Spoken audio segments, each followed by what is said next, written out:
HS 2009 সালে differential equation বা অবকল সমীকরণ থেকে যে প্রশ্নগুলো এসেছিল তার প্রথম প্রশ্নটি হলো যে সমস্ত বৃত্তের কেন্দ্র মূল বিন্দুতে অবস্থিত তাদের অবকল সমীকরণ বের করো। দেখো প্রশ্নে বলা আছে যে যে সমস্ত সার্কেলের সেন্টারটি অরিজিনে অবস্থিত তাদের ডিফারেন্সিয়াল ইকুয়েশন আমাদের নির্ণয় করতে হবে। চলো আমরা এই প্রশ্নের উত্তর করে ফেলি। আমরা প্রথমে একটি বৃত্ত অঙ্কন করলাম, যে বৃত্তের সেন্টারটা হচ্ছে অরিজিন, ধরে নিচ্ছি এর রেডিয়াস বা ব্যাসার্ধ হচ্ছে আর একক। তাহলে আমরা লিখতে পারি যে এই বৃত্তটির সমীকরণ হচ্ছে x square plus y square equal to r square.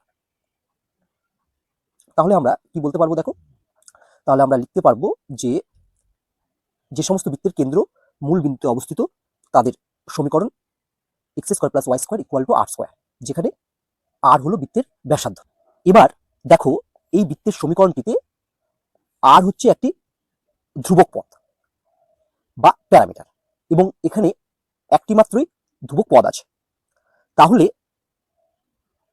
এর ডিফারেন্সিয়াল ইকুয়েশন নির্ণয় করার জন্য একে বা এই সমীকরণটিকে আমি একবার মাত্র ডেরিভেটিভ করব, এবং একবার ডেরিভেটিভ করার মাধ্যমে এই ধ্রুবক পদটিকে আমি ডিলিট করব, বা বলতে পারো এই ধ্রুবক পদটিকে আমি তাড়াবো। চলো তাহলে এটাকে আমি এক্স এর সাপেক্ষে ডেরিভেটিভ করি, differentiating with respect two x. তাহলে এক্স স্কোয়ারকে এক্স এর সাপেক্ষে ডেরিভেটিভ করলে হয় 2x প্লাস ওয়াই স্কোয়ারকে এক্স এর সাপেক্ষে ডেরিভেটিভ করলে হয় 2y into dy by dx equal to, যেহেতু আর হচ্ছে একটি ধ্রুবক পদ তাই আর স্কোয়ার হলো একটি ধ্রুবক পদ, তাই আর স্কোয়ারের এক্স এর সাপেক্ষে ডেরিভেটিভ হবে 0। দেখো এবার এটা যদি আমরা সিম্পলিফিকেশন করি তাহলে কি হবে, ইমপ্লাইজ আমরা যদি 2 কমন নিই তাহলে এটা পাবো, এরপরে যদি আমি 2 দিয়ে ডিভাইড করে দিই তাহলে আমরা এটা পাবো। ইহাই নির্ণীয় অবকল সমীকরণ। এটাই হচ্ছে আমাদের অ্যান্সার। এইচএস 2009 সালে ডিফারেন্সিয়াল ইকুয়েশন থেকে দ্বিতীয় প্রশ্নটি হলো y equal to a sec x plus b tan x থেকে ধ্রুবক a ও b অপনয়ন করে অন্তর্কল সমীকরণটি নির্ণয় করো। দেখো এখানে একটি ইকুয়েশন দেওয়া আছে যেখানে দুটো কনস্ট্যান্ট টার্ম আছে a ও b। আমাদের এই a ও b ডিলিট করে ডিফারেন্সিয়াল ইকুয়েশন নির্ণয় করতে হবে। এই প্রশ্নের উত্তর করার পূর্বে আমরা একটি নোট পড়ে নেব। আমরা এখানে কতগুলো ফর্মুলা বা সূত্র জানবো। প্রথমেই আমরা জানবো ডিডিএক্স অফ কস এক্স, অর্থাৎ কস এক্স এর ডেরিভেটিভ। কস এক্স এর ডেরিভেটিভ হচ্ছে আমরা জানি মাইনাস সাইন এক্স। 2 নম্বরে জানবো ddx of sine x, sine x এর ডেরিভেটিভ হচ্ছে কস এক্স। 3 নম্বরে জানবো ddx of tan x, tan x এর ডেরিভেটিভ আমরা জানি সেক স্কোয়ার এক্স। 4 নম্বরে জানবো ddx of dy by dx, অর্থাৎ ডিওয়াই বাই ডিএক্স কে যদি আমরা এক্স এর সাপেক্ষে ডেরিভেটিভ করি তাহলে আমরা কি পাবো, তাহলে আমরা পাবো আমরা জানি যে ডি2y বাই ডিএক্স2। চলো এবার আমরা এই প্রশ্নের উত্তর করে ফেলি। অ্যান্সার দেখো এখানে যে সমীকরণটি দেওয়া আছে সেটি আমরা প্রথমে লিখে ফেললাম।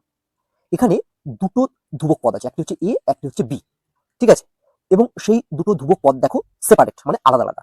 তাহলে এই সমীকরণটি থেকে এ এবং বি কে অপনয়ন করার জন্য আমরা দুবার ডেরিভেটিভ করতে পারবো, ঠিক আছে। তাহলে দুবার ডেরিভেটিভ আমরা করতে পারবো এই এ এবং বি কে অপনয়ন করার জন্য।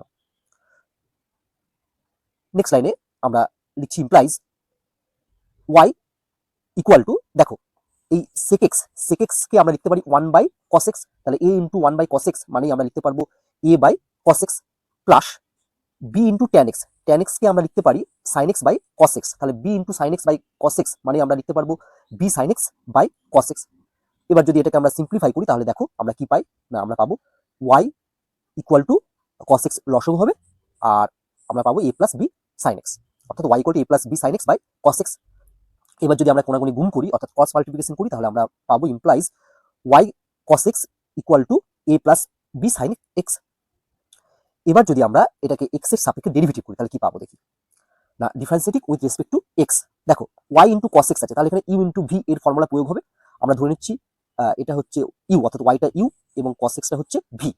তাহলে আমরা লিখতে পারি দেখো অতএব প্রথমে আমরা y কে কনস্ট্যান্ট রাখলাম, এবার আমরা ইন্টু cos x এর ডেরিভেটিভ, আমরা জানি cos x এর ডেরিভেটিভ হচ্ছে মাইনাস সাইন এক্স, তাহলে into minus sine x plus, এবার আমরা cos x কে ধ্রুবক বা কনস্ট্যান্ট রাখলাম, তাহলে লিখলাম cos x ইন্টু y এর ডেরিভেটিভ x এর সাপেক্ষে, y এর ডেরিভেটিভ x এর সাপেক্ষে হচ্ছে into dy by dx equal to, এবার আমরা x এর সাপেক্ষে a এর ডেরিভেটিভ, a হচ্ছে ধ্রুবক পদ তাহলে x এর সাপেক্ষে a এর ডেরিভেটিভ হবে 0, তাহলে হবে 0 প্লাস, দেখো b ইন্টু সাইন এক্স আছে, তাহলে b হচ্ছে ধ্রুবক পদ তাহলে b এর ডেরিভেটিভ হবে না, শুধু সাইন এক্স এর ডেরিভেটিভ হবে, সাইন এক্স এর ডেরিভেটিভ হচ্ছে cos x, তাহলে আমরা লিখবো b ইন্টু সাইন এক্স এর ডেরিভেটিভ হচ্ছে cos x।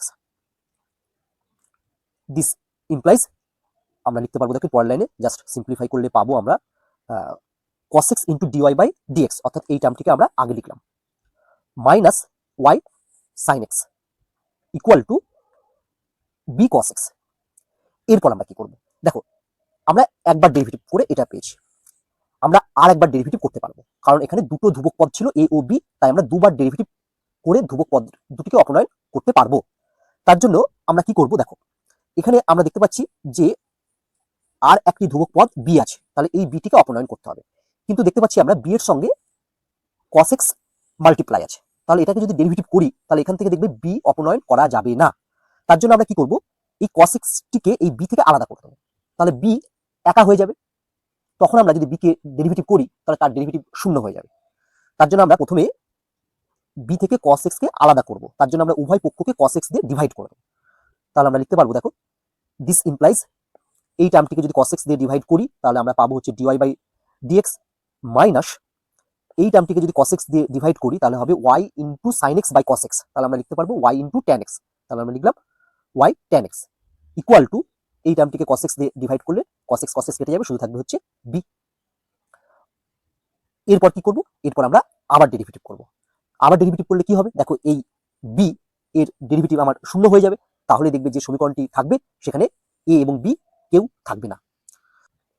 Again differentiating with respect to x, আমরা যদি এই dy বাই dx কে x এর সাপেক্ষে ডেরিভেটিভ করি তাহলে আমরা পাবো dy বাই dx2, তাহলে লিখে দিলাম আমরা dy বাই dx2 মাইনাস, এবার দেখো y ইন্টু ট্যান এক্স আছে, এখানেও u ইন্টু v এর সূত্র প্রয়োগ করলে আমরা কি লিখতে পারবো, আমরা প্রথমে y কে কনস্ট্যান্ট রাখলাম, দিয়ে ট্যান এক্স এর ডেরিভেটিভ করলাম, ট্যান এক্স এর ডেরিভেটিভ হচ্ছে সেক স্কয়ার এক্স, তাহলে আমরা পাবো y into sec square x plus, এবার আমরা ট্যান এক্স কে কনস্ট্যান্ট রাখলাম, দিয়ে y এর যদি আমরা ডেরিভেটিভ করি তাহলে আমরা পাবো tan x into dy by dx equal to, আমরা এবার যদি b এর ডেরিভেটিভ করি x এর সাপেক্ষে তাহলে আমরা পাবো 0, কেন, কারণ হচ্ছে b হচ্ছে ধ্রুবক বা কনস্ট্যান্ট, তাহলে আমরা লিখলাম ইকুয়াল টু হচ্ছে 0। এবার দেখো আমরা যে ডিফারেন্সিয়াল সমীকরণটি পেয়েছি সেখানে a এবং b কেউ নেই, অর্থাৎ কোনো কনস্ট্যান্ট টার্ম নেই, তাহলে এটাই আমাদের হচ্ছে নির্ণীয় ডিফারেন্সিয়াল ইকুয়েশন। কেন এটাকে আমরা ডিফারেন্সিয়াল ইকুয়েশন বলছি, কারণ এখানে দেখো dy বাই dx আছে, d2y বাই dx2 আছে, অর্থাৎ ফার্স্ট ডেরিভেটিভ আছে, তার সঙ্গে সেকেন্ড ডেরিভেটিভ আছে, অর্থাৎ ডেরিভেটিভ যুক্ত টার্ম যদি কোনো ইকুয়েশনে থাকে তাহলে সেটাকেই আমরা ডিফারেন্সিয়াল ইকুয়েশন বলে থাকি। এবার এটাকে একটু সিম্পলিফাই করে দেবো, this implies d2y by dx2 minus tan x into dy by dx, এই টার্মটা লেখা হলো এই মাইনাস দিয়ে গুণ করে, minus sec square x into y equal to 0।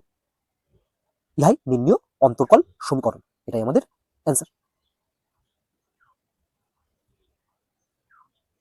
HS 2009 সালে ডিফারেন্সিয়াল ইকুয়েশন থেকে তৃতীয় প্রশ্নটি হলো সমাধান করো dy by dx equal to x minus y whole to the power 6 plus 1, অর্থাৎ এই ডিফারেন্সিয়াল ইকুয়েশন সমীকরণটিকে আমাদের সমাধান করতে হবে, অর্থাৎ এখানে একটি ডিফারেন্সিয়াল ইকুয়েশন আছে, সেখান থেকে আমাদের y ইকুয়াল টু নির্ণয় করতে হবে। চলো আমরা এই প্রশ্নের উত্তর করে ফেলি। অ্যান্সার, প্রথমে আমরা যে সমীকরণটি দেওয়া আছে অর্থাৎ যে ডিফারেন্সিয়াল ইকুয়েশনটি দেওয়া আছে সেটি আমরা লিখে ফেললাম, এটাকে আমরা 1 নম্বর নাম দিলাম। এবার আমরা যদি ভালোভাবে খেয়াল করি তাহলে দেখো এখানে দেখতে পারবো এই যে x minus y whole to the power 6, এই টার্মটি থেকে আমরা x এবং y কে সেপারেট করতে পারবো না, ঠিক আছে, x এবং y কে এখান থেকে আমরা আলাদা করতে পারবো না। তার জন্য আমরা কি করবো, প্রথমেই x মাইনাস ওয়াই এটা ইকুয়াল টু আমি z ধরে নেবো, তাহলে আমরা লিখছি যে ধরি x minus y equal to z। এবার এটাকে আমরা x এর সাপেক্ষে ডেরিভেটিভ করবো, differentiative with respect to x, তাহলে আমরা পাবো দেখো x কে x এর সাপেক্ষে ডেরিভেটিভ করলে হয় 1 মাইনাস y কে x এর সাপেক্ষে ডেরিভেটিভ করলে হয় dy by dx equal to z কে x এর সাপেক্ষে ডেরিভেটিভ করলে হয় dz বাই dx। এখান থেকে আমরা dy বাই dx নির্ণয় করব, দেখো এখান থেকে আমরা dy by dx equal to লিখতে পারবো 1 মাইনাস dz বাই dx। এরপর আমরা কি করব, দেখো এরপর আমরা এই যে 1 নং সমীকরণে x minus y equal to z এটা বসাবো, আর এই dy বাই dx এর যে মান আমরা পেলাম সেটা এই 1 নং সমীকরণে dy বাই dx এর জায়গায় বসিয়ে দেবো, ঠিক আছে।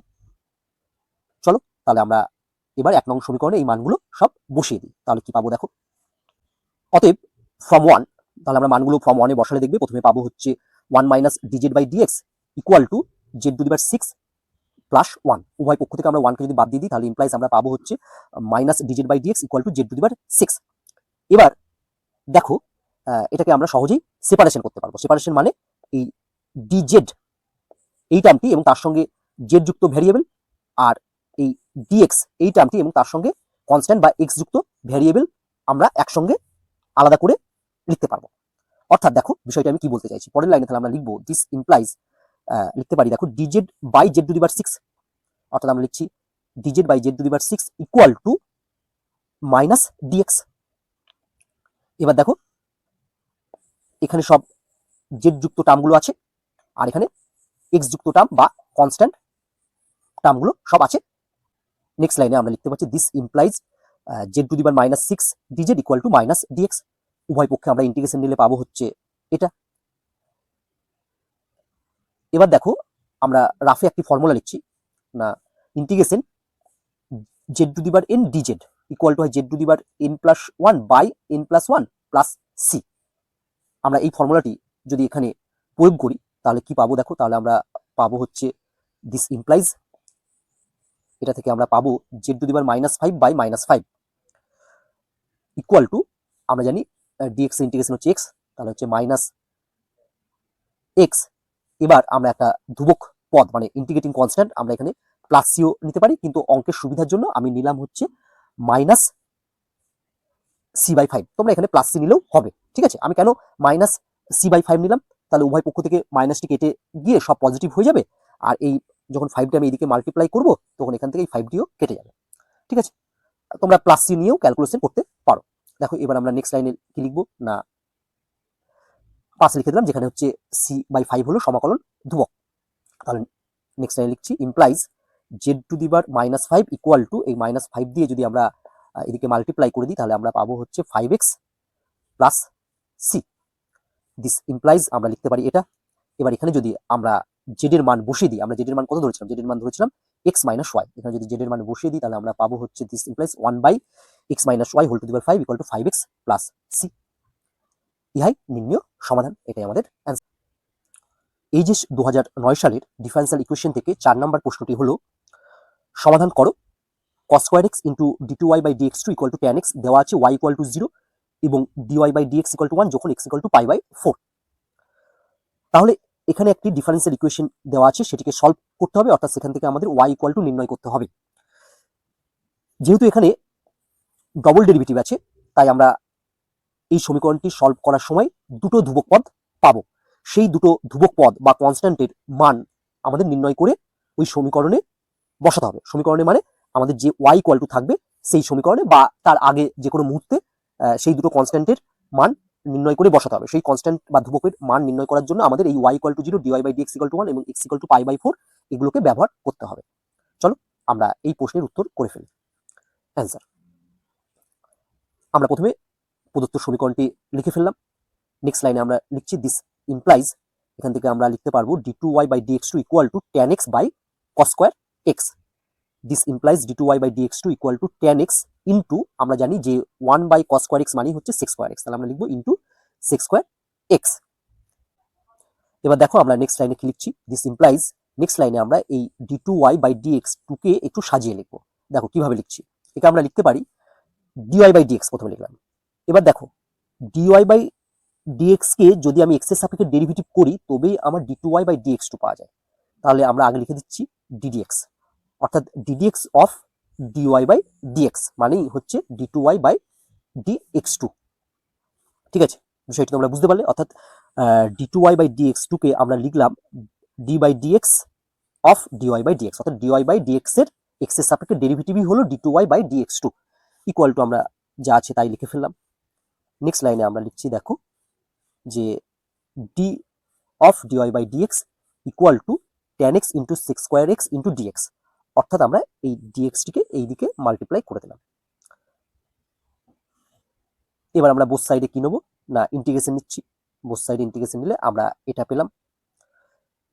দিস ইমপ্লাইজ আমরা লিখছি এটা equal to integration tan x। এবার দেখো আমরা এই sec স্কয়ার x dx কে কি লিখতে পারি, আমরা জানি যে tan x এর ডেরিভেটিভ হলো sec স্কয়ার x, তাই এই sec square x into dx এর পরিবর্তে আমরা লিখতে পারি d অফ tan x।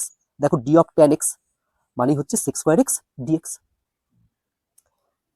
এবার যদি আমরা ইন্টিগ্রেশন করি তাহলে কি পাবো, দেখো ইমপ্লাইজ dy বাই dx, অর্থাৎ এটার ইন্টিগ্রেশন হলো ডিওয়াই বাই ডিএক্স, কারণ আমরা জানি ডিএক্স এর ইন্টিগ্রেশন হয় এক্স, তাহলে d of dy by dx এর ইন্টিগ্রেশন হবে dy by dx equal to, দেখো এক্ষেত্রে যদি আমি ট্যান এক্সটিকে মনে মনে জেড ভেবে নিই তাহলে কি হবে জেড ডিজেড, তাহলে জেড ডিজেড এর ইন্টিগ্রেশন কত হয় জেড স্কোয়ার বাই 2, তাহলে এক্ষেত্রে যেহেতু tan x d of tan x আছে তাই এর ইন্টিগ্রেশন হবে tan square x by 2 plus আমরা একটি ধ্রুবক পদ বা ইন্টিগ্রেটিং কনস্ট্যান্ট C1 নিলাম, লিখে দিলাম C1 ইকুয়াল টু সমাকলন ধ্রুবক।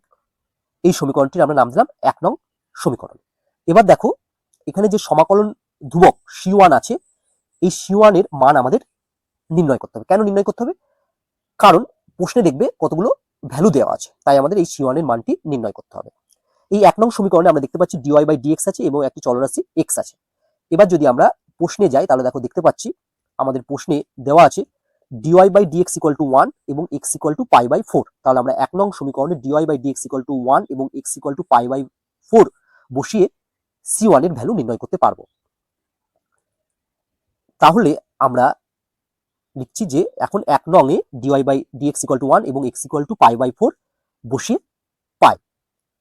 তাহলে দেখো আমরা কি পাবো, আমরা পাবো 1 equal to tan square pi by 4 by 2 plus C1। এখান থেকে আমরা C1 ক্যালকুলেট করব। তাহলে আমরা দেখো পাবো হচ্ছে ইমপ্লাইজ এটা, কারণ ট্যান পাই বাই 4 এর মান আমরা জানি 1। এখান থেকে আমরা পাবো দেখো C1 ইকুয়াল টু হচ্ছে হাফ। এবার আমরা এই C1 ইকুয়াল টু হাফ কি করবো, এই 1 নং সমীকরণে আবার বসিয়ে দেবো, অর্থাৎ এই 1 নং সমীকরণে C1 ইকুয়াল টু আমরা হাফ বসিয়ে দেবো।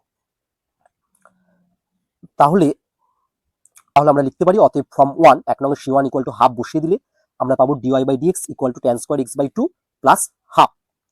This implies dy by dx equal to half into, এবার দেখো এই ট্যান স্কোয়ার এক্স এর পরিবর্তে কি লিখতে পারি, দেখো রাফে আমরা লিখছি, আমরা জানি যে six square x minus tan square x equal to 1, তাহলে এখান থেকে আমরা লিখতে পারবো tan square x equal two six square x minus 1। তাহলে আমরা এই ট্যান স্কোয়ার এক্স এর জায়গায় বসিয়ে দিচ্ছি sec square x minus 1 plus half. এবার এটাকে আমরা সিম্পলিফাই করলে পাবো this implies dy by dx equal to half sec square x minus half plus half. এখানে দেখো মাইনাস হাফ আর প্লাস হাফ কেটে গেলে আমরা পাবো হচ্ছে this implies dy by dx equal to half sec square x. এখান থেকে আমরা লিখতে পারবো this implies dy by dx equal to half sec square x into dx. এবার আমরা বোথ সাইড যদি ইন্টিগ্রেশন নিই তাহলে আমরা পাবো দেখো integration dy equal to half integration sec square x dx. এবার দেখো ইন্টিগ্রেশন ডিওয়াই মানে আমরা পাবো হচ্ছে y equal to half into sec square x এর ইন্টিগ্রেশন আমরা জানি হচ্ছে tan x into tan x plus আরেকটি ইন্টিগ্রেটিং কনস্ট্যান্ট নিচ্ছে সেটা হচ্ছে প্লাস C2, যেখানে C2 হলো সমাকলন ধ্রুবক বা ইন্টিগ্রেটিং কনস্ট্যান্ট। এটাকে আমরা নাম দিলাম 2 নং। এবার আমাদের এই C2 এর ভ্যালু নির্ণয় করতে হবে। দেখো এখানে y আছে আর x আছে, তাই তো? চলো আমরা আবার অঙ্কে চলে যাই। অঙ্কে কি বলেছিল দেখো, দেখো এখানে x equal to pi by 4 দেওয়া আছে আর y ইকুয়াল টু 0 দেওয়া আছে। তাহলে আমরা 2 নং এ x equal to pi by 4 এবং y ইকুয়াল টু 0 বসাবো।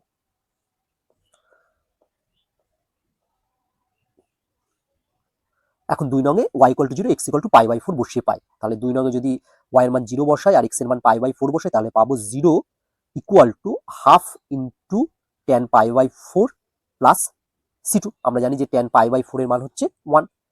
তাহলে এখান থেকে C2 ইকুয়াল টু কত পাবো দেখো, এখান থেকে আমরা পাবো যে C2 equal to minus half. এবার যদি আমরা এই C2 equal to minus half এই 2 নং সমীকরণে বসিয়ে দিই তাহলে আমরা কি পাবো, তাহলে আমরা পাবো দেখো from 2 y equal to half tan x minus half. ইহাই নির্ণয় বিশেষ সমাধান। কেন একে বিশেষ সমাধান বলা হচ্ছে, কারণ এখানে যে সমাকলন ধ্রুবকগুলো ছিল, এখানে যেমন C2 আগে C1 পেয়েছিলাম তাদের মানগুলো আমরা নির্ণয় করে এই সমীকরণে বসিয়েছি, তাই একে আমরা বিশেষ সমাধান বলছি। এটাই আমাদের হচ্ছে অ্যান্সার।